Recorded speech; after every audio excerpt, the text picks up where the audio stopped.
Fala pessoal, beleza? Bom, meu nome é André Pita, estamos começando mais um podcast Cater Infra, o seu podcast de infraestrutura.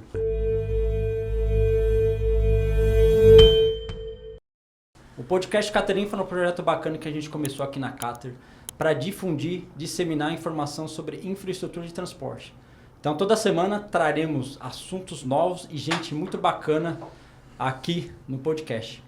E o assunto de hoje é segurança, sistema de túneis, né? E para falar do assunto, estamos aqui com o João Carlos, sócio-diretor aqui da Cater, e com o pessoal da Emprodes, né? Com o Ivan e Ricardo.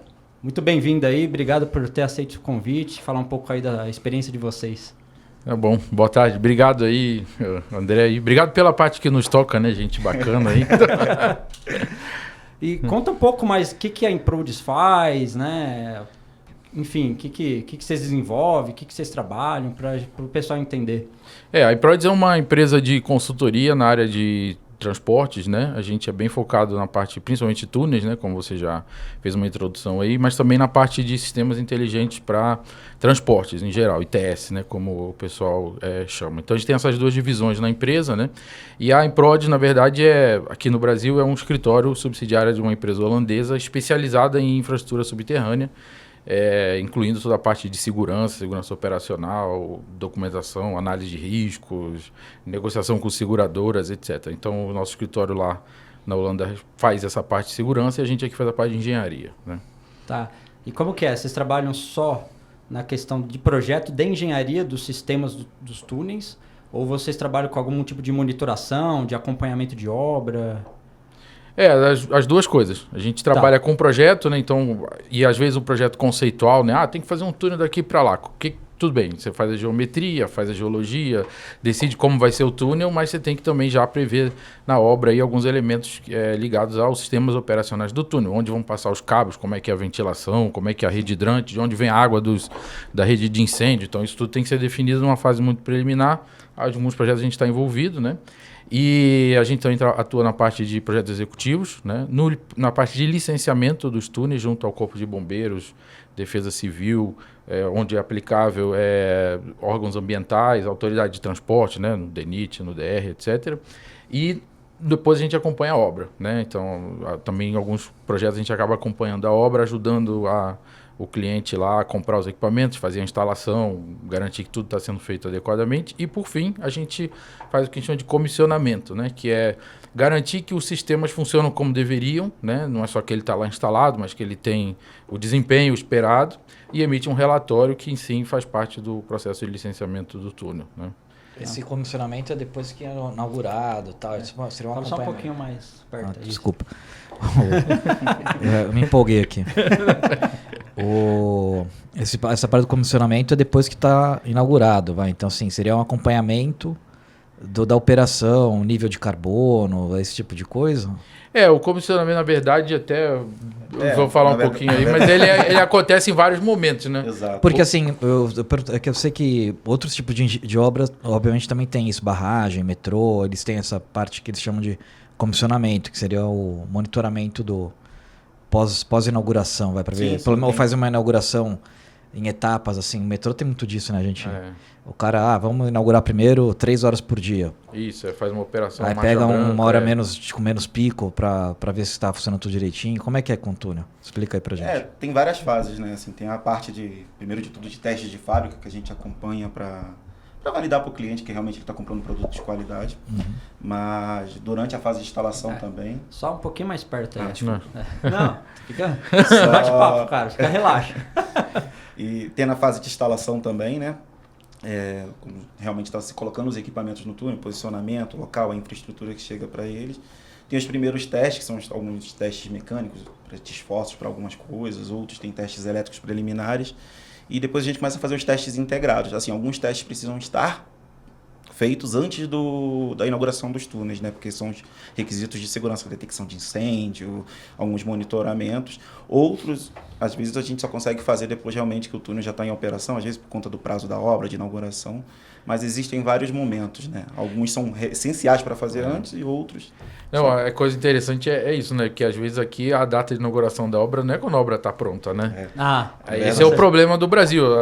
Nossos colegas lá da Europa não entendem isso. Falam, não, mas não comissionou, não testou o sistema. Não, mas é a data aí, veio aí a data para inaugurar, é contratual, é política, sei lá.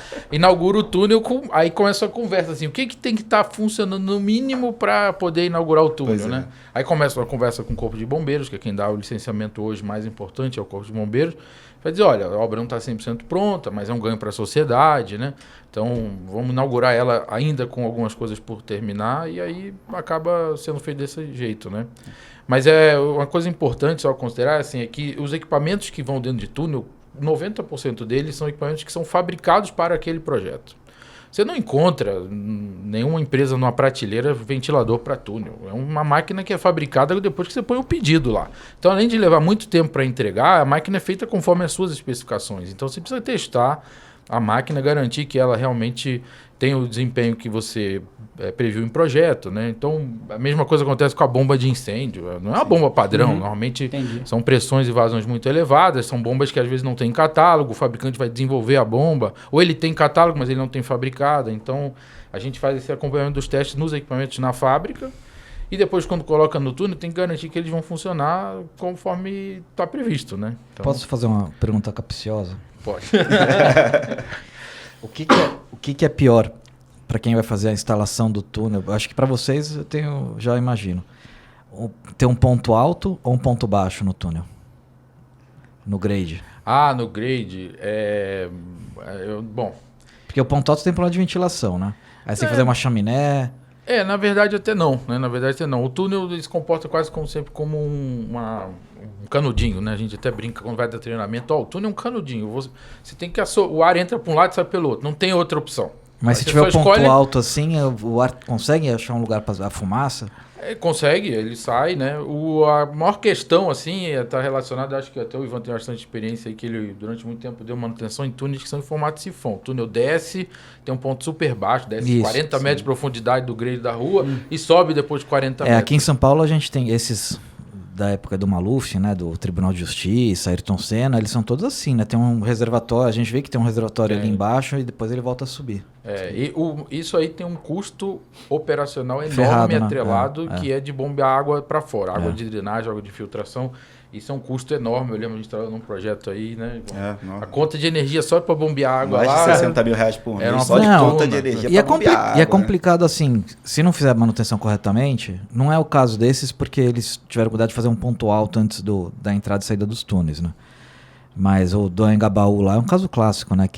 Sim. Que desde eu lembro que quando era criança... no teto do túnel, tem foto, água batendo quando no eu era teto. criança, quem não conhece aí depois pesquisa no Google aí, quando era criança eu passava ali no centro de São Paulo, meu avô falava, aí é a banheira do Ademar. Você já viu essa história aí? Que o Ademar de Barros foi o primeiro a fazer isso, a fazer esse túnel do Gambaú e tal, e esse negócio enche desde os anos 50, cara. Aí agora parece que resolveram, né? Mas a gente sempre fica... Então, resumindo, acho que é melhor fazer um ponto alto, então. Assim, o ideal mesmo... Se eu fazer, que não tenha nada, né? O ideal era um túnel... Assim, um grade contínuo. Mas um pequeno, né? Porque fazer grade zero... Né? Não, claro. Mas assim, com pequeno. A gente estava até discutindo outro dia uns lá... Uns 2-3% estava bom, né? Assim, tem um túnel, tem que ligar A e B. Se as duas inbox estiverem mais ou menos na mesma cota, você faz uma pequena subida, depois descida, que é como até antigamente todos os projetos eram assim, né? Padrão era assim, né? O cara escolhia o grade de entrada, a cota de entrada igual a da saída e fazia um grade subindo um pouquinho e descendo. Então, os túneis antigos do Delite, por exemplo, são todos assim.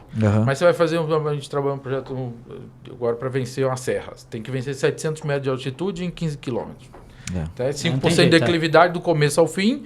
E aí, claro que toda a água sai pelo emboque. A vantagem é que não gasta nenhum real para bombear água de drenagem, nem água de infiltração. Nem e a ventilação é mais fácil também, né? Quando você se você não tiver o ponto alto, a ventilação é mais simples. Né? Mais ou menos. A verdade, a ventilação hoje é que a ventilação mudou muito nos últimos anos, né? Antigamente, o foco da ventilação era a qualidade do ar. Todo mundo tinha medo de morrer envenenado no túnel, né? Mas isso mudou muito. Os veículos hoje... não produzem mais... Né? Igual eu falar, monóxido de carbono. Não tem mais. Os veículos hoje... Principalmente veículo movido a etanol. E os veículos todos têm catalisador. Catalisador, Então, né? a emissão de monóxido de carbono pelos veículos é baixíssima. Baixíssima. Então, hoje, os índices de monóxido de carbono são tão baixos que em alguns países já nem se instala mais detector de monóxido de carbono no túnel. Porque ele está sempre beirando zero, então para que vai gastar dinheiro botar um instrumento lá? O que acontece hoje é que o sistema de ventilação está mais focado em controle da fumaça, né, que a gente chama, que é como o Corpo de Bombeiros chama, que é ventilar o túnel para proteger as Contra pessoas incêndio, no né? caso de um incêndio. Porque o incêndio vai acontecer dentro de um túnel, com certeza, ao longo da vida do túnel, é uma obra para durar 50, 100 anos, então vai ter algum incêndio lá dentro. E a gente tem que pensar em como proteger as pessoas que estão no túnel e como o Corpo de Bombeiros vai fazer o combate. E o sistema que mais protege as pessoas e o Corpo de Bombeiros é o sistema de ventilação. Esse é o principal sistema.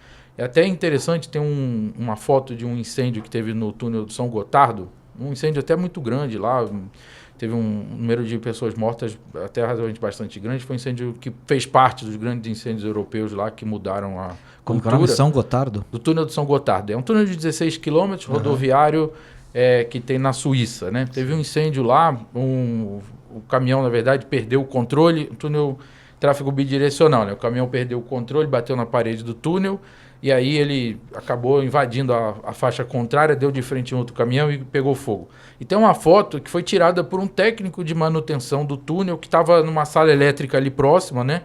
Que o centro de controle detectou o problema e mandou um rádio pro cara. Parece que teve um acidente, não sei onde, vai lá ver. E o cara chegou assim, não era bombeiro, ele não estava equipado, mas ele chega muito próximo do incêndio e tira uma foto com uma máquina ainda de filme. Né? E aí você fala assim, como é que o cara chegou tão... E a foto é impressionante, porque tem um incêndio enorme, o caminhão pegando fogo, e dá para ver o combustível pegando fogo no chão. Assim, é uma foto, ela tá até na internet aí, o pessoal colocar lá, incêndio do São Gotardo, aparece. E o que protege o cara, que permitiu que ele chegasse tão próximo, foi o sistema de ventilação. Só que nesse caso, o sistema de ventilação estava empurrando a fumaça para o outro lado e, infelizmente, todas as pessoas que morreram estavam do outro lado, né? Então, esse é o principal risco, né? Mas o sistema de ventilação, hoje, a gente tem que fazer o cálculo para manutenção da qualidade do ar e para o caso de incêndio. E aí, respondendo a sua pergunta... O problema é quando o túnel é descendente, porque aí a fumaça, no caso de um incêndio, faz força para cima, né? A fumaça quer subir, o túnel tem tráfego para baixo, eu tenho que empurrar essa fumaça para baixo. Aí o sistema de ventilação pede uma potência assim enorme. Então, se você olhar hoje túneis paralelos que são inclinados, né? A galeria que é descendente tem mais ventilador do que a galeria ascendente. Entendi. Né? Por causa disso, né? Tá. E assim, no fundo, vocês fazem quase o processo inteiro, né? No fundo, é isso. A Improdes faz tudo, né? Faz. A gente não instala, mas a gente acompanha, né?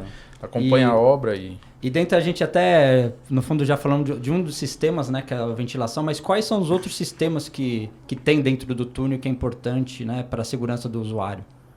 Sim. Um dos essenciais é o sistema de combate a incêndio, né? Que aí a gente tem a legislação de cada estado, mas tem as normas específicas também para isso, né? Então a gente tem sistema de hidrantes, tem extintores ao longo do túnel, além do sistema de detecção automática de incidente, né? Que é o famoso DAI. Então a gente consegue detectar um carro parado antes de começar um princípio de algum incidente e já alertar o operador para que ele possa tomar as devidas providências, né? Então tem esse sistema de monitoramento, sistema de combate, sistema de iluminação também é muito importante, tem iluminação de emergência e iluminação do túnel realmente, né? O problema da iluminação do túnel é quando a fumaça sobe, tampa tudo, você não vê nada, então a norma brasileira de túneis, né? A 15661, ela fala da iluminação de emergência a 1,5 metro de altura, com um determinado nível de luminância lá, né?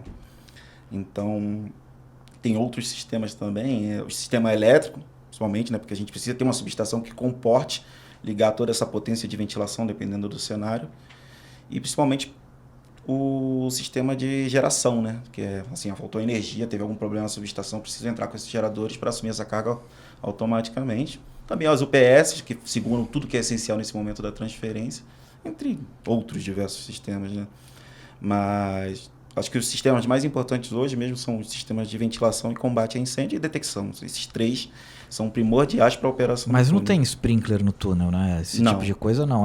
Quando vocês falam segurança contra incêndio, é ventilador, Sim. é Sistema de hidrante, é extintor, né? A gente não instala sprinkler em túnel no Brasil, tá? Mas no Japão Tem e na lugares que Austrália é comum, assim, Entendi. eles instalarem, mas por outras razões, né? Aham. Mas o problema do sprinkler é que a água cai de cima e você normalmente tem o fogo dentro do compartimento do motor e o sprinkler não vai chegar lá. O que o sprinkler faz é conter a situação até que a equipe de combate possa chegar ou se aproximar, né? Entendi. Existe um outro caso muito específico que é o caso de túnel imerso. Você tem uma estrutura de concreto que está imersa em volta de água. Se essa estrutura colapsar por causa de um incêndio, vai entrar água lá e você vai perder o túnel. Nossa. Ou como no caso da Holanda, alaga metade do país, né? Então, essa é a preocupação, né? Então, e nesse caso, tem alguns tipos de estruturas que são protegidas com o sistema de sprinkler ou de água nebulizada mas aí não para combater o incêndio, mas para resfriar o concreto, para que ele não sofra fragmentação e não venha a perder propriedade, para evitar que o túnel colapse, né? Aí são aplicados. Mas são sistemas caríssimos. Já é difícil dar manutenção hidrante, que tem uma cada 60 metros. Imagina instalar um monte túnel, de sprinkler no Fora o teto do problema do túnel. furto hidrante. Tem túnel né? imerso no Brasil? Não, por enquanto não, né? Mas tem o Santos Guarujá que é uma esse- promessa antiga, né? mas esse eu acho que agora Vai sair, sai. né? Agora acho que sai porque está bem avançado aí o modelo de negócio, né? Tecnicamente dá para resolver até uma obra simples, né? Quer dizer, é uma obra complexa, mas aqui é fácil de fazer, né? Porque tem recurso, Sim. tem gente, o canal não é tão profundo O assim. canal não é tão profundo. Eu vou fazer num Não é lugar- extensão tão grande também. Acho que É. deve ser o quê? Uns 200, 300 metros ali? Não, um pouco mais, dá né? um Uns pouco 500 mais, metros. Então, mas é uma obra que acho que é uma obra à medida para isso, né? A gente estava conversando com um colega nosso lá do escritório da Holanda e ele está trabalhando num projeto de viabilidade de um túnel também. Só que não dá para fazer imerso porque de um lado a outro são só 600 metros, só que tem 90 metros de profundidade e aí não consegue fazer, então está muita profundidade, né? Então eles estão fazendo realmente um túnel escavado por baixo do estuário lá, então... Mas aqui eu acho que vai casar bem isso aí, vai ter um bom projeto aí. E esses sistemas aí, eles são interligados, assim, por exemplo, todo o sistema dentro do túnel, ele tem os dados, são coletados os dados lá de monitoração, enfim. Você tinha falado até do parafuso lá do ventilador, né? Sim. Que ele era monitorado, depois você conta aí que legal isso daí. Mas isso vai para uma central de acompanhamento e o pessoal fica monitorando isso full time, é isso? Exato. O pessoal monitora geralmente dos centros de controles da concessão ou de algum outro tipo de operação, mas através de um sistema supervisório, né? Ele tem uma escada lá onde todos esses dados são integrados lá de alguma forma e alguns cenários têm lógica, né? Por exemplo, eu tenho um cenário de detecção de incêndio pelo um cabo termovelocimétrico que tem no teto do túnel. Detectou o calor lá por causa de um incêndio num veículo, ele já dispara automaticamente uma lógica que aciona a ventilação. Então, não precisa de um comando do operador. Essa lógica tem que estar integrada para funcionar. Então, fica tudo num sistema supervisório, onde ele monitora tudo, todos os níveis de monóxido, de carbono, de NO2 e demais gases. Consegue verificar a iluminação, né? Porque a iluminação de túnel também é muito diferente de iluminação pública. Tem uma norma específica para iluminação de túnel, que é a 5181. Tem até o problema de entrada e saída do túnel, né? Que no fundo isso é um problemaço, né? Nunca resolve direito, né? Tem lugar que resolve. Tem lugar que resolve, É que você sabe que a iluminação que você tem num emboque de um túnel corresponde a um túnel de quase 3 km. Esse é o problema, né? É muito investimento em pouco espaço. Porque você precisa de muita luz, né? Para acomodar, assim, você tem do lado de fora 100 mil lux aí com um dia de sol aí dentro do túnel, tudo bem, não dá para produzir 100 mil lux, mas você precisa fazer uma curva de acomodação que a gente chama, né? Então a iluminação do túnel, ela a gente até fala que é engraçado, né? Porque a gente consome muito mais energia elétrica de dia quando o dia tá bom. Exato. Porque quando o dia tá ruim, dá para reduzir esse nível, dá para regular de forma automática, né? E diferente da iluminação pública, que você acende à noite, né? Então acaba compensando, né? Acende as lâmpadas do lado de fora, a iluminação do lado de fora à noite, mas dentro do túnel acende mais durante o dia, né? Entendi. E tem que ter essa lógica de sensoriamento, né? A gente tem sensores que ficam posicionados fora do túnel interno também, né? Para fazer uma lógica em malha fechada para poder monitorar, né? Se tá nublado o dia, então reduz um pouco o brilho. E aí ele vai, como se fosse um dimmer, ele vai Exato, ajustando vai lá. Exato. Ah, legal. Antigamente, isso é engraçado, porque hoje com LED dá para dimerizar. Antigamente, dimerizar a lâmpada de descarga era possível, mas era caríssimo. Só usava, quem usava isso? A televisão e o estádio de futebol, porque era tão caro o negócio, porque só essas duas áreas as indústrias usavam. E no túnel a gente fazia vários circuitos, assim, mais ou menos igual... Você apagava um pouquinho. Isso, apaga assim, tem 50 lâmpadas, então apaga 10 aí, você fica com 40. Nossa, era E aí manual, era né? cabo, circuito, a lógica para fazer funcionar realmente muito assim, ia apagando e acendendo, né? Ou então usava a lâmpada que tinha algumas outras soluções muito antigas aí, balastro de dois tapes lá, um negócio bem complicado, mas hoje com LED é mais fácil, né? Então aí você dimeriza realmente, né?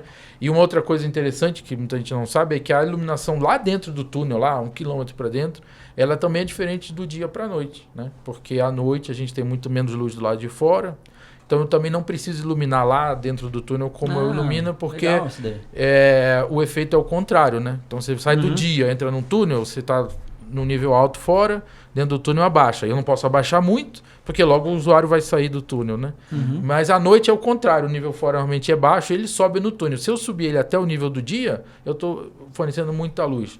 Então ele é da ordem assim de 30% só à noite do nível de dia. Legal. E aí tem um sistema para controlar isso também. E na lua cheia, muda ou não? Cara, a gente fez um projeto que a lua irradiava em cima do sensor e aí ele dava um erro lá. Eu tô brincando, mas tem uns malucos que ficam fazendo estatística de acidente de trânsito e tal. Aí tinha uns caras que até tentavam correlacionar o índice de acidentes com a lua cheia. Com a lua cheia. Porque acho que os caras saem na lua cheia, né? Na balada, não sei o quê. Acidenta animal, mais. Aí se acidentava mais, cara. Era engraçado isso. Mas brincadeiras à parte, mas os caras estavam querendo estabelecer uma correlação aí. Engraçado. E assim, e o grau de sofisticação que tem no monitoramento de um túnel hoje para segurança é tão grande, evoluiu tanto, né? Que você tinha me falado da questão do parafuso. Explica pro pessoal do parafuso lá que é monitorado, porque até outro dia caiu, né? Um ventilador, parece, aí no túnel. Na verdade o monitoramento tem sensores de vibração agora nos ventiladores, né? Inclusive a norma de ventilação para túneis agora está trazendo essa obrigatoriedade, assim, essa recomendação, na verdade, de que os ventiladores todos precisam ter sensor de vibração para a gente integrar ele realmente ao subsistema supervisório, porque qualquer vibração excessiva no momento de funcionamento, o equipamento tem que parar. Com exceção, claro, de cenários de incêndio que você não pode perder o equipamento, mesmo que ele vibre um pouco a mais. Mas os ventiladores, hoje em dia, as especificações têm pedido muito isso. Além, claro, sensor de fluxo, para saber se ele realmente está ventilando para o lugar certo, sensores de temperatura de mancal. Então, a gente consegue... Você olha um ventilador no teto do túnel e não imagina a quantidade de sensores que tem monitorando ele hoje em dia, né? Então, esse sensor de vibração é de extrema importância, para a gente saber justamente o nível que ele está trabalhando, tem um histórico daquilo, ajuda na manutenção e... É que no fundo o funcionamento dele faz vibrar, né? Ou a estrutura do túnel também tem uma vibração da própria estrutura de concreto. É porque é uma máquina girante, né? Então tem uma vibração máxima aceitável, né? Hertz lá, X-Hertz lá. Sim. A gente não mede a frequência, mas a gente mede a vibração global em milímetros por segundo. Tem um limite, né? Passou desse limite, independente da frequência, o ventilador está numa zona que ele precisa ser inspecionado para identificar o que aconteceu, porque ele não pode vibrar. Afinal, é uma máquina girante, são motores muito grandes. Hoje em dia a gente usa ventiladores de 100 kW. Antigamente usava ventilador de 20, de 30. Então são máquinas muito pesadas, né? Tem um túnel que a gente fez recentemente aí, tem 20 ventiladores de 100 kW, 110 kW. 26, né? Com mais de 26. Quanto que pesa um desses, assim? 3.500 quilos por aí. Por aí. Cada um, Não pode cair de jeito nenhum. Não, 1.600 cair o ventilador é uma coisa absurda. É como cair uma passarela. Eu acho um absurdo cair uma passarela. Motor lá? Trifásico. Alguns compartilham por pesado pra caramba, tipo né? soft start. É pesado. Daquelas... Não, só o motor mesmo, a parte do motor é 1.000 quilos. O resto mesmo é leve. Ele só é grande porque é uma máquina bruta, né?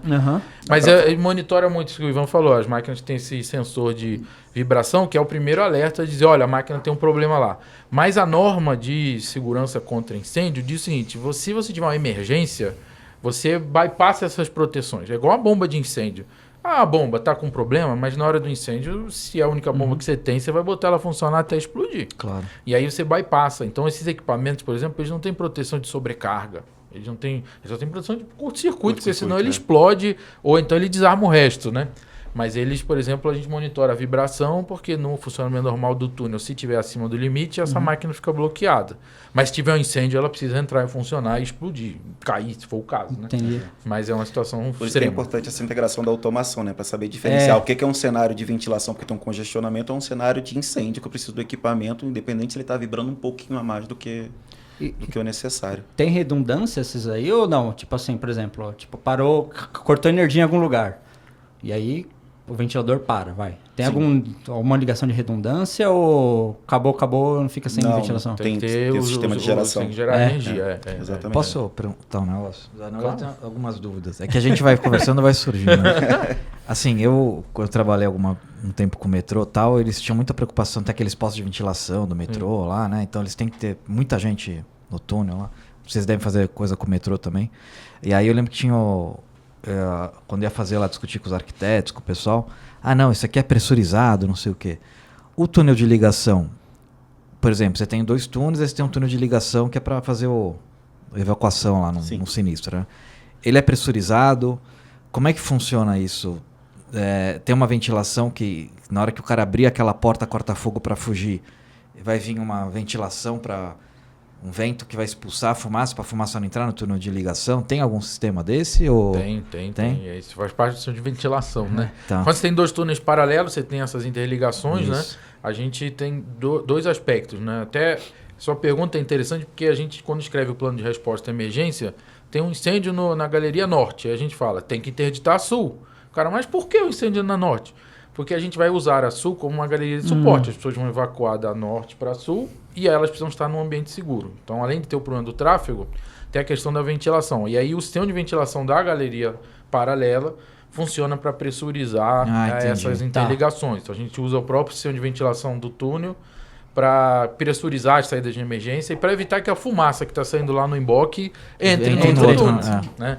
Então, a ventilação tem esses 2 objetivos, né? Muito legal. Quer fazer mais uma? Não, eu quero fazer eu tenho uma pergunta que, na verdade, é uma pergunta... Fica... capciosa também, não digo, mas assim, você comentou aí de fazer túnel com 2 sentidos de tráfego.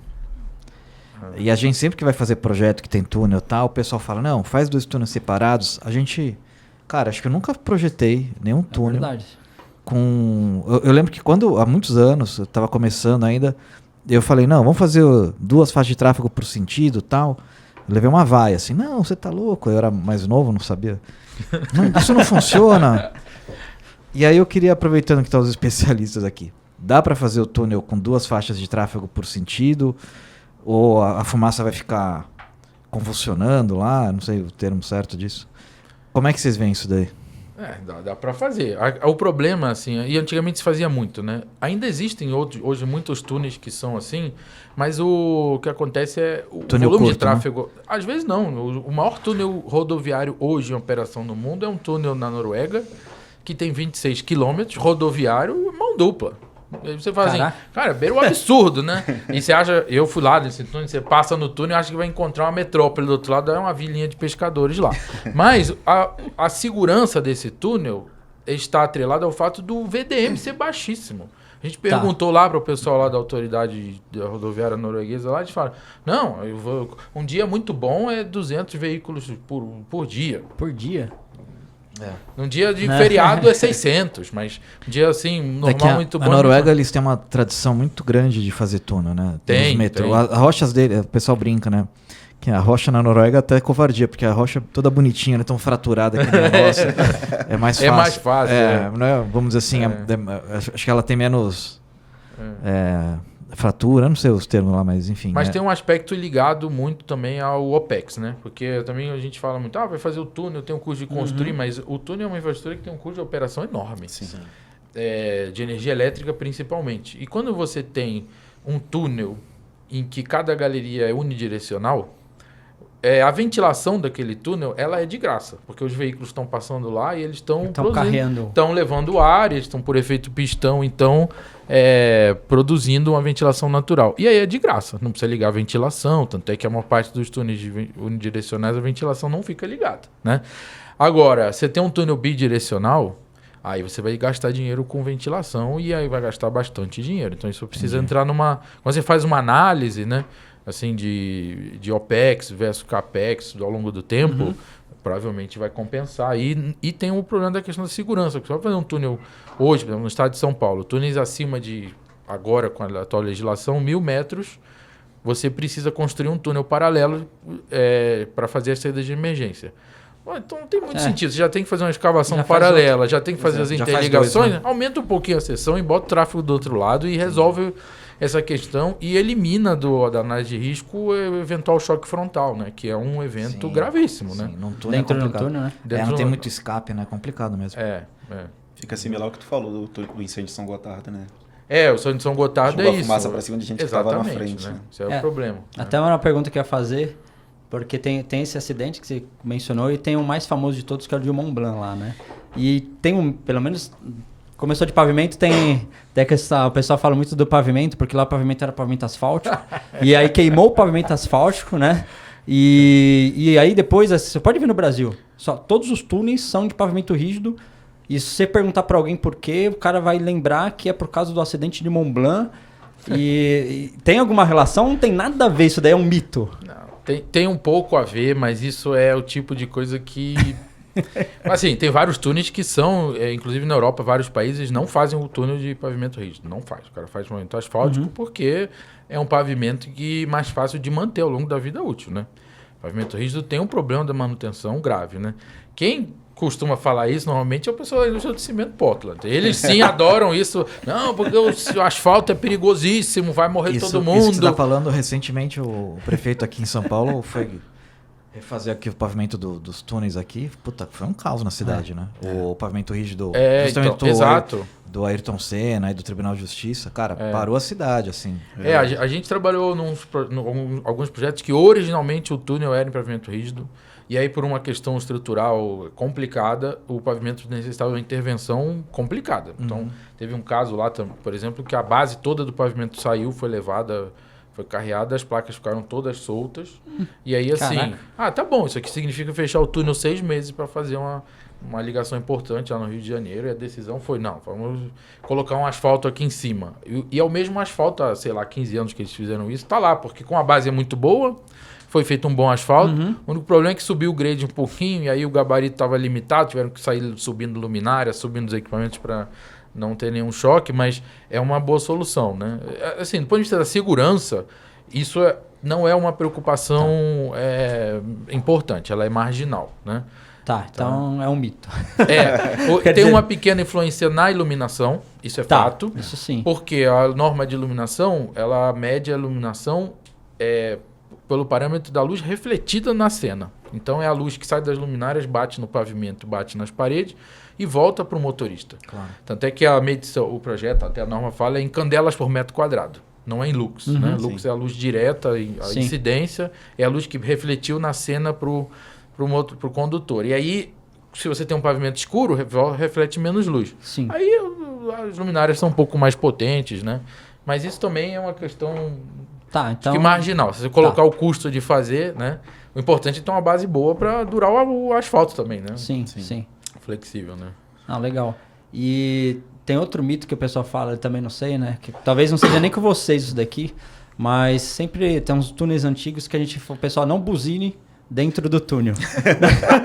E aí eu falei, será que o pessoal de sistema de segurança manda eu colocar essa placa? Porque, sei lá, tem muita vibração e aí começa a cair as coisas. Não, é mais pro conforto das pessoas também, para tentar educar, né? Porque o brasileiro até não buzina muito, né? Mas, por exemplo, a gente fez um trabalho no Peru, cara. Pelo amor de Deus. Na América Latina, o pessoal...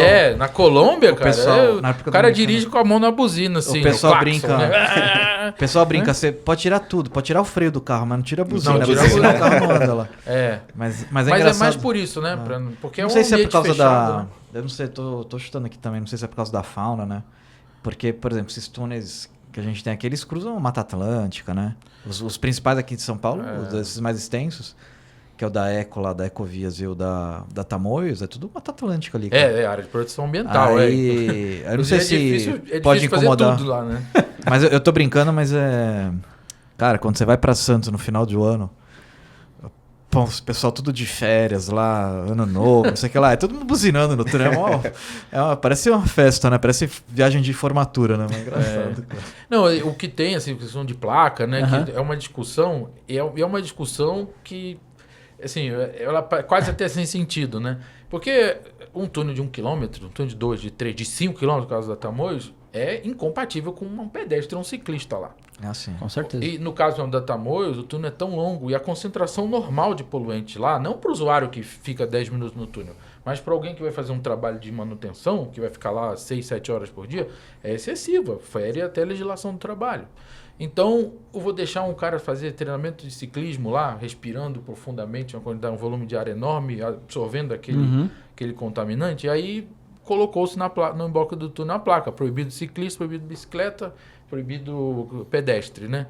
Aí o pessoal acha que não, porque o Código de Trânsito diz que se a via tem acostamento, eu posso circular pelo acostamento. Mas é incompatível o túnel de 5 km com um ciclista. Aí você explica isso para o ciclista, não quero saber, aí passa.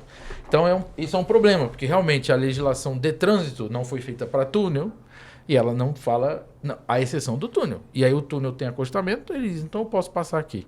E aí não há quem segure o cara, nem a própria polícia consegue segurar o cara, porque ele pega o Código de Trânsito e esfrega na cara do policial, né? Então... Mas essa questão da buzina, eu acho que é mais conforto mesmo. Entendi. Assim, porque o túnel é um ambiente fechado e a acústica é muito ruim, né? Tanto é que é difícil colocar o som de alto-falante no túnel, né? E são todos ruins, não tem nenhum bom, assim. Eu nem sabia que tinha. Tem então? Tem, quer dizer, se é tiver algum obrigatório, acidente, obrigatório pela norma. Você tem um som de alto-falante que dispara mensagens automáticas em alguns cenários e que o centro de controle consegue mandar alguma mensagem pontual. E é bastante útil. Ele é útil, por exemplo, quando você tem uma tentativa de vandalismo. Vão roubar as mangueiras de incêndio do túnel. Porque o túnel precisa ter as mangueiras de incêndio lá. Se tiver um incêndio, você tem que ter o sistema. Aí o centro de controle recebe um alarme que alguém abriu lá o abrigo onde tem as mangueiras. Aí ele olha pelas câmeras e vê que não é um incêndio. É um andarilho que quer roubar a conexão lá de latão para vender. Aí ele, pelo sistema de som, soltou uma mensagem lá. Ô, seu ladrão, sai daí, estou te vendo, sei lá, alguma coisa dessa natureza. Aí o cara falou, opa, estou sendo monitorado, né? Porque grita lá, esteja preso.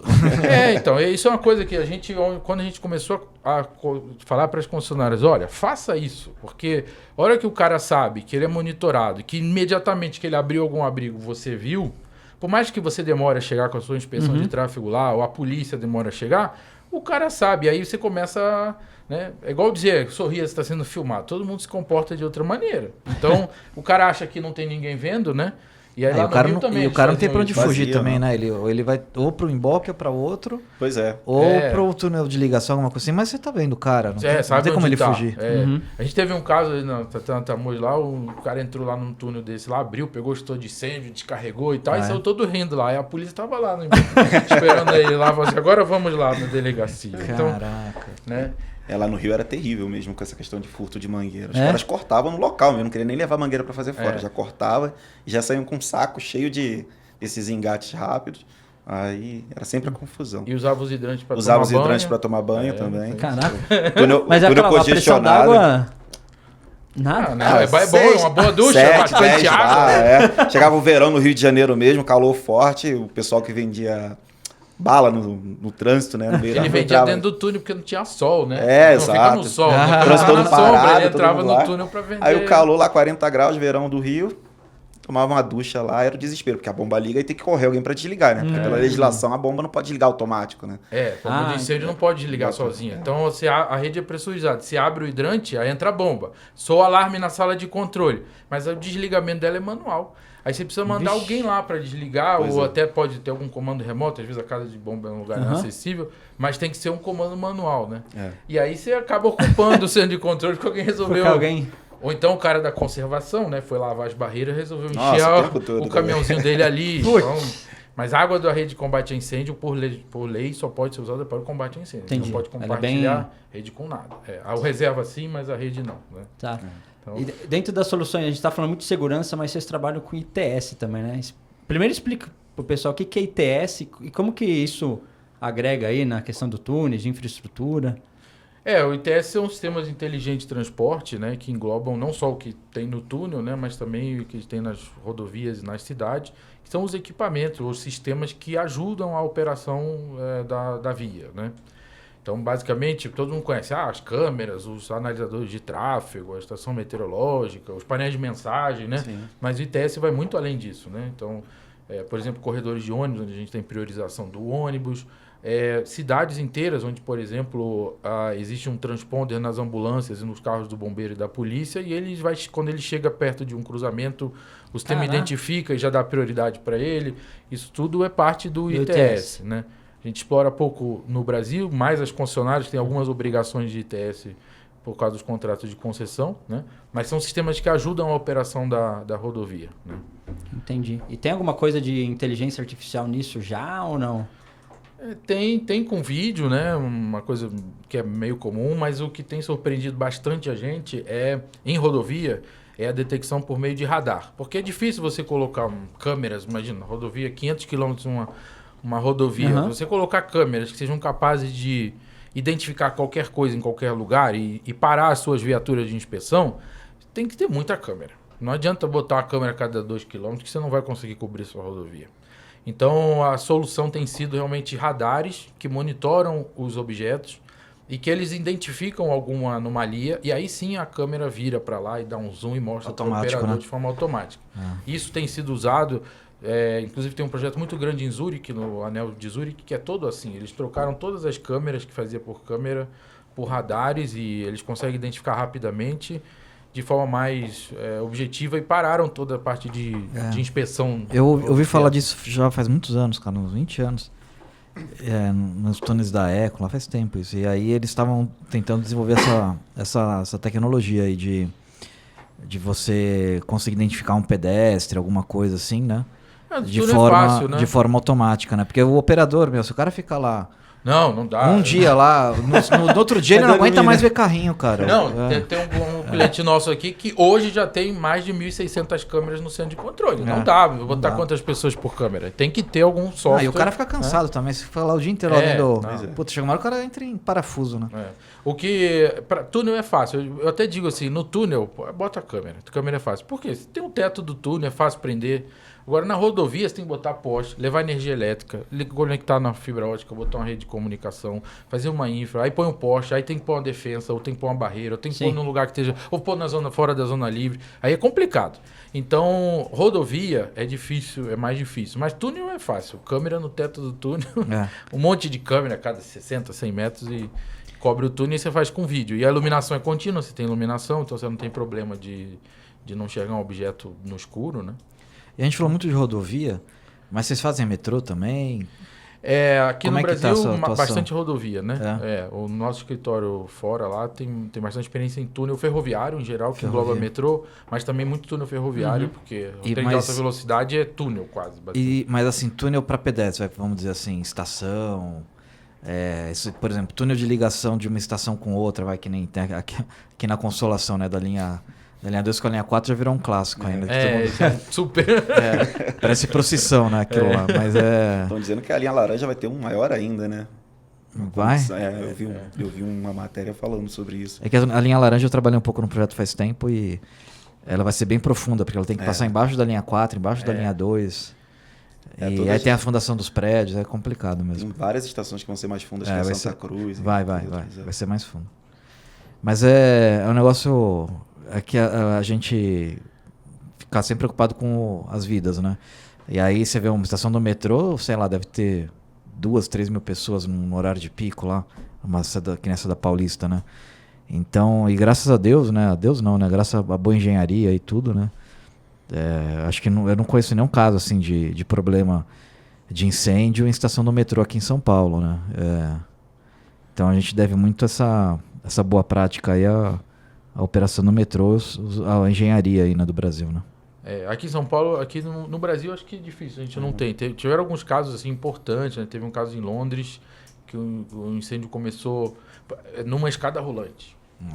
Na saída do túnel. Então você imagina, é uma chaminé virado para cima, virado para a rua, começa um incêndio, catástrofe, né? Então tem alguns casos, né? Agora, muito por 2 motivos, né?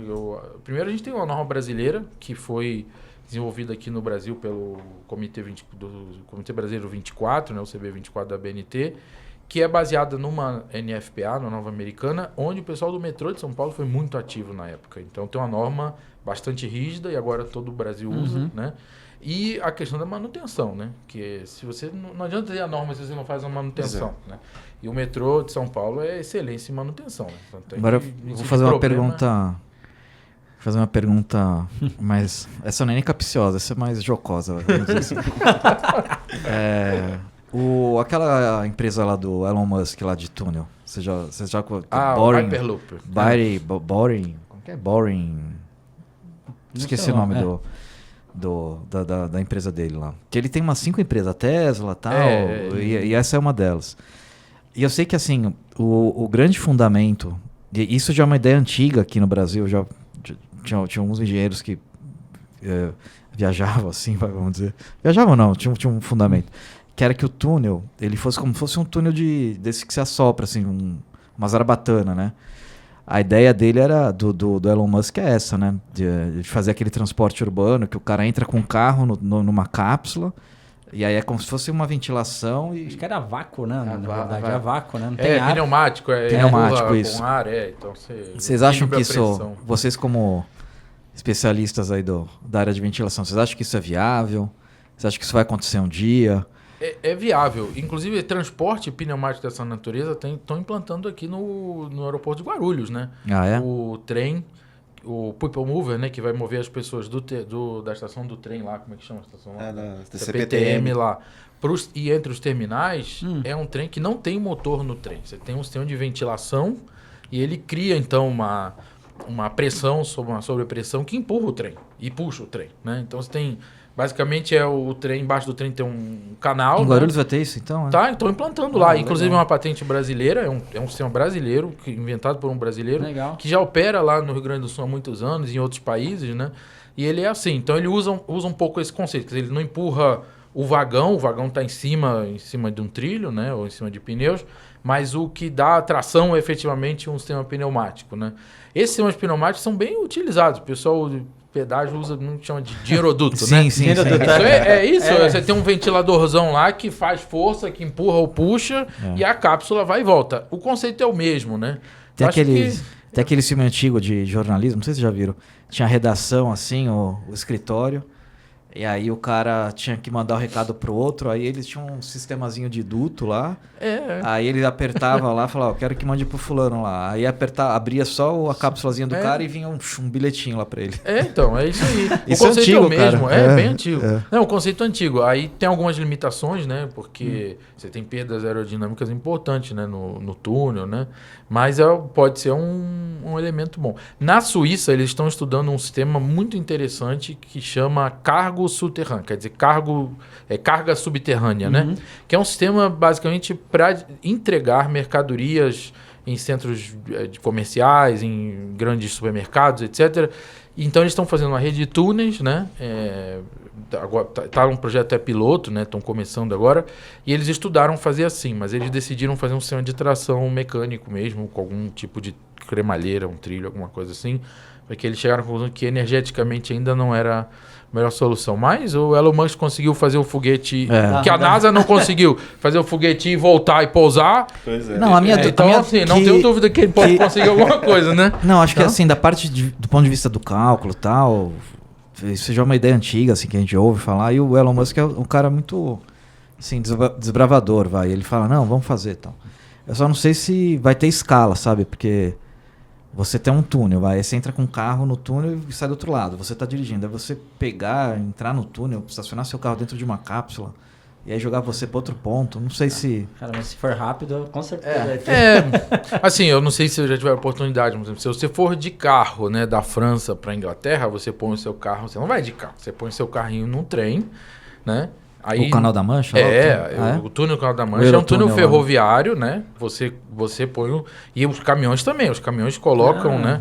Eu achei que o cara ia de carro dirigindo. Não. Você vai até uma estação lá em Calais, entra, aí você espera lá, paga lá a tarifa, e aí chega o trem, você embarca no trem com o seu carrinho e freia o carro lá e fica no carro. Aí se quiser descer, tem um vagão restaurante, você vai lá, come, né? E também carga. Então os caminhões que cruzam o Canal da Mancha também cruzam assim. Né? Só que o caminhão cruza separado por causa da carga de incêndio, né? E no caso dos caminhões, os motoristas não pode ir pessoas junto com a carga. Se a carga começar a pegar fogo, você pode ter essas pessoas lá no meio de um incêndio. Sim. Então eles vão para um vagão específico lá de transporte. Mas isso já é comum. Na Europa é bastante comum. Várias interligações veiculares, você tem que subir num trem ou subir num ferry, né? Entendi. Numa balsa. Talvez seja viável. Não assim, não para o cara ir daqui para Marginal Pinheiros, mas talvez Não, alguma coisa... né? Ou alguma coisa para fazer algum cruzamento complicado, né? Então... Não, beleza. E por fim, assim, a empresa, vocês são consorciados, na verdade, né? É da holandesa também, né? Qual que é a principal diferença em termos de tecnologia que tem lá e a gente talvez não tenha aqui? Ou você acha que estamos equiparados, a gente tem muita coisa em sistema que vocês estão implantando? Você acha que tem uma diferença muito grande ainda da gente, que a gente tem feito no Brasil para lá, ou já estamos junto? Ele tá perguntando, a gente parece índio perto deles ou não? Não, assim, até que não, né? A gente tem feito as últimas obras de infraestrutura, principalmente de túneis, né? São obras de qualidade internacional. Estão no estado da arte internacional, não só do ponto de vista de segurança, mas a própria engenharia em si, né? O Brasil quebrou o paradigma do 3 km, né? Porque... eu chamava paradigma do 3 km, que era assim, o maior túnel que tinha era da 3,3 lá, né? Ficou muitos anos mesmo. Ficou uns 20 anos assim. Aí não pode fazer túnel mais de 3 km, mais de 3 km não pode. Aí agora já tem túnel de 5,5 km, operação, 2 anos e meio operação. Verdade. E tal. Agora já está se discutindo fazer outros túneis. Podemos chegar em 10? Pode. A Europa tem túnel muito mais longo que isso, né? O Japão tem túnel de 9. A primeira vez que eu fui lá, 2002, sei lá. Na América Latina mesmo, né? Na Colômbia, né? Já tem túnel de maior. Tem túnel de 9 km, né? Entendi. Então, assim, a questão acho que é realmente de decidir fazer a infraestrutura, achar o melhor trajeto, né? A vantagem do túnel é que você liga 2 pontos mais ou menos para onde você quiser, né? Você vai furar, se for um pouquinho mais cavar um pouquinho mais baixo, um pouquinho mais alto, né? Mas não tem grande diferença, assim. Não, beleza. Tá. Cara, muito obrigado aí. Não sei se vocês querem fazer umas ponderações finais aí, enfim. Fica à vontade aí, falar mais da Improdes. Falar mais da empresa, causos aí, projetos emblemáticos aí que vocês desenvolveram. Se vocês quiserem falar, não tem problema nenhum. Não, podemos contar uns casos aí, Conta né? aí. Então... você tem o know-how todo aí de casos. Não, mas assim, a gente... O da Tamoios, por exemplo, que você citou, né? 5,5 quilômetros, né? Isso, o maior túnel. E tem mais outros 2 ou 3 túneis lá no trecho, né? Eu não lembro. Tem, a Tamoios é um projeto importante, né? Até um projeto que realmente é bem recente, né? Basicamente, teve que vencer o que é de nível da Serra do Mar, né? Então, e é um projeto que quando eu apresento, o pessoal na Europa fica muito impressionado, porque a gente tem que vencer 700 metros de altitude, né? Porque sim, a saída do último túnel lá em linha reta dá 6 km. Por isso que tem aquela geometria. Todo mundo fala, por que esse túnel faz essa curvinha aqui? Por que tem essa curvinha aqui? Eu falei, porque não dá pra fazer um túnel assim, né? Tipo uma parede, mas né? Você sabe, a gente tá dando risada, mas é que assim, cara, a gente estudou a concessão para uma empreiteira que acho que nem existe mais no tamanho da Tônia. Isso foi, cara, antes da Lava Jato. Né? Foi isso. E aí, na primeira reunião, o Pita vai lembrar disso. Tinha um rapaz lá, né? Aí pegou aí o túnel fazia essas voltas assim. Aí o cara pegou e falou assim, uma simplicidade. Ele pegou, mas por que a gente dá todas essas voltas aqui assim? Ele fez uma linha, né? Ele pegou, mas por que a gente não vai assim? Aí o pessoal todo mundo deu risada. Não, porque tem um desnível de uns 300 metros. Aí, tem mesmo. Tem 300 metros do emborque pro outro. E acho que pra quem tá no túnel... Eu nunca dirigi, cara. Um dia eu preciso pegar as crianças lá, minha mulher, e dar uma volta. Mas pra quem tá no túnel deve ser engraçado, né? Porque você sai, aí você dá uma volta, depois você faz assim... Você nem percebe, na verdade. Quando o cara sai lá embaixo, ele fala, nossa, ufa, tava até tonto já, né? Porque dá tanta volta, né? O cara até se perde, o norte, o sul, pra onde que ele tá indo, né? Mas os raios são bem grandes, né? E tá é um túnel bem confortável, né? Tanto é que a acidentabilidade é baixíssima, né? Mas realmente melhorou bastante a conexão, né? Ali. Mas isso é uma questão realmente de, assim, achar a melhor geometria, né? Assim... Tem até um estudo, o professor Tarcísio chegou a fazer um estudo na época de fazer um túnel só ou 2, assim. Só que dava um túnel de 12 quilômetros, 13. Dá uma coisinha aí, na época, pessoal, não, isso é demais. O Brasil o maior que tinha era 3 quilômetros, vamos fazer um túnel de 13. Né? Mas acho que vai encaminhar para fazer túneis mais longos, né? Mas esse é um caso realmente interessante, né? Em que o túnel tem essa geometria e você fala, todo mundo pergunta, né? Por que não liga aqui, né? Porque tem que subir 300 metros, só aqui, né? Quando você vai entrando no emboque de entrada, se você olhar lá pro alto da montanha, você vê a saída do túnel, você entra aqui e sai ali, né? Então, mas sabe que para vencer isso, na Suíça tem... Eu tive lá, tem um túnel muito antigo que é em espiral, porque também tem esse problema. Eles tinham que vencer uma elevação muito grande num trecho muito curto, então eles fizeram um túnel em espiral. E até hoje está operando um túnel ferroviário assim, que é espiral também, porque eu tinha lá uma limitação, acho que de 3% para o trem, então eles tiveram que fazer, tá bom, então vai ser espiral. E ele dá assim, acho que é que você não percebe, né? Porque você tá no túnel, o raio é muito grande, né? Mas ele dá, acho que umas 3 ou 4 voltas e sai lá embaixo, assim...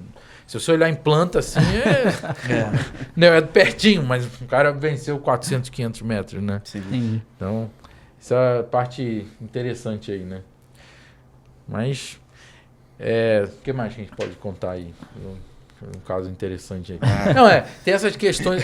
tem duas coisas interessantes que pra gente falar pro pessoal aí, né? Primeiro que o túnel, ele tem, comparado numa rodovia, ele é uma rodovia, né? Então tem até uma discussão, que é até uma discussão legal para ter aqui, né? Que a gente teve num projeto que é assim, a gente pegou um projeto e falou pro cliente, mas tem que ter New Jersey nesse túnel aqui, você tem que proteger o tráfego. Aí ele falou, não, mas por quê? Não, porque tem a parede do túnel aqui, tem os equipamentos. Não, então vamos consultar aqui o consultor de segurança viária. Aí deixa eu consultar o cara, não precisa ter New Jersey. Aí inaugurou o túnel, 3 meses depois o cara se esborrachou lá nos equipamentos, lá quebrou tudo. Então é uma discussão assim que o túnel, né, ele é uma rodovia. Exato. Então ele precisa seguir todas as normas de segurança viária. Começa por aí. Se for, não só a rodovia, como a edificação, né?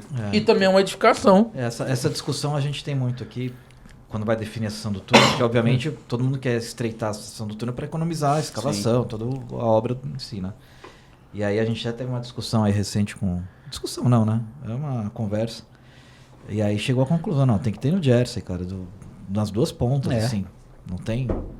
Não tem choro nem vela, cara. Porque a parede do túnel é um obstáculo também. É um obstáculo, né? Ainda mais hoje que faz... Porque o pessoal diz assim, mas na França não põe New Jersey em túnel. Mas na França não faz túnel de concreto projetado. A parede é lisa, moldada em loco e não tem nada de sobrepor. Se você perder a reta ali e bater na parede, você vai ralando numa parede reta. Não tem desaceleração brusca, não roda, não capota. A própria geometria da New Jersey...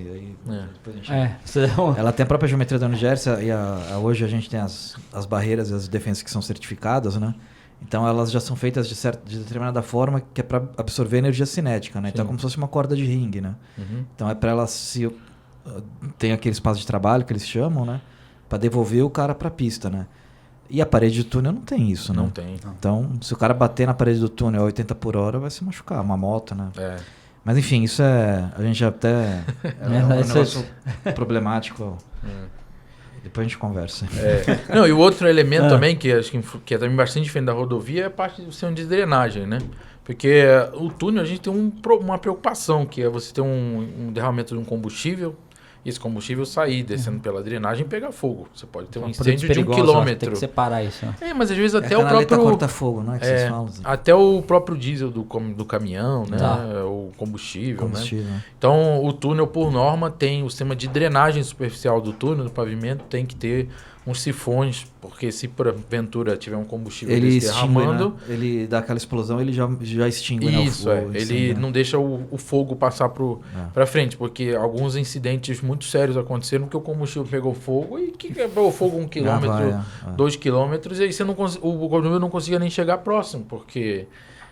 ia contaminar, né? Né? Então são algumas diferenças, assim. O túnel é uma rodovia, mas tem algumas pequenas diferenças, algumas particularidades, né? Então, essa é uma delas. É impressionante, né? Que cada túnel tem uma particularidade diferente. Não é questão climática, outra questão do local, da segurança.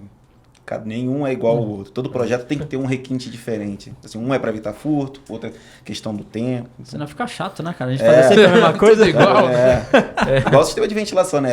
Esse funciona de tal maneira, de outra maneira. Quando tem congestionamento, atua de um jeito. Então... E muito túnel você vê, tem aquela imagem de Santa Bárbara lá, né? Sabe dessa história aí? Ah, sim, claro. Santa Padroeira Bárbara. dos tuneleiros, né? Que é padroeira dos tuneleiros. Né? Cara, assim, eu não gosto de entrar no assunto religioso, mas eu tenho 2 experiências com esse negócio de Santa Bárbara aí. Ah, é?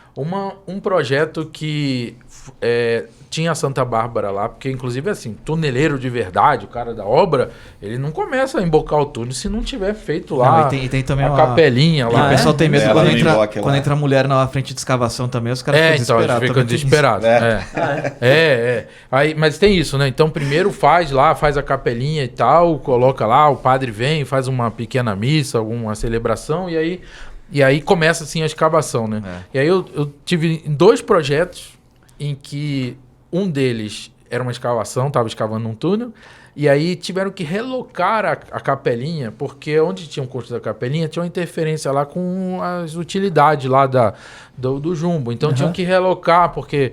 Sabe, aí o pessoal da manutenção, né, da construtora, tirou a capelinha e guardou a Santa Bárbara lá.